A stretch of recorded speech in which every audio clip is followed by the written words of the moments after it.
देखिए ओलंपियाड में कक्षा 5 का एक प्रश्न है। घड़ी में 2 बजे की स्थिति में दोनों सुइयों के बीच कौन सा कोण बनेगा? 4 विकल्प दिए हैं। समकोण से अधिक, समकोण, समकोण से कम, दो समकोण। अब घड़ी में 2 बजे की स्थिति में आप कह रहे हैं, ये हम आपके सामने ये घड़ी है और इस घड़ी में देखिए ये 2 बजे हुआ है। अब 2 बजे की स्थिति में दोनों कांटे जो दिख रहे हैं, घंटे का कांटा और मिनट का कांटा, उसके बीच में कौन सा कोण बना? ये आपकी घड़ी है, ये 2 बजा रही है। ठीक। अब आप देखें कि यदि घड़ी में 3 बजता है तो आपको मालूम है यदि 3 बजे की स्थिति में अगर हम देखते हैं तो ये बनता है पूरा कौन सा? 90 अंश का। जब ये 90 अंश का कोण बनेगा तो 2 बजे की स्थिति में जो कोण होगा वो हमेशा क्या होगा? 90 से कम होगा, यानी समकोण से कम होगा।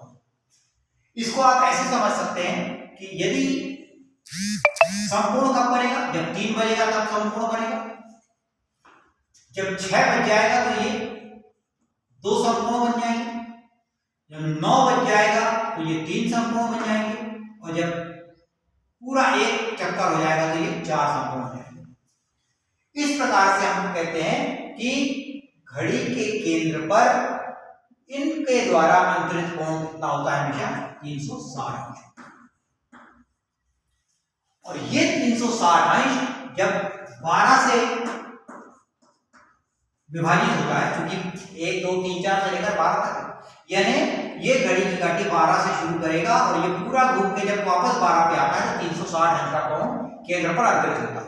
और ये 360 अंश का कोण जब 12 से विभाजित होता है तो इसका मान हो जाता है कितना? 12 × 36 यानी 30 डिग्री। इसका मतलब क्या हुआ कि जब घड़ी में 1 बजेगा यानी 1 o'clock, आपका कोण कितना बनेगा? 360/12 यानी कितना हो गया? 30 अंश।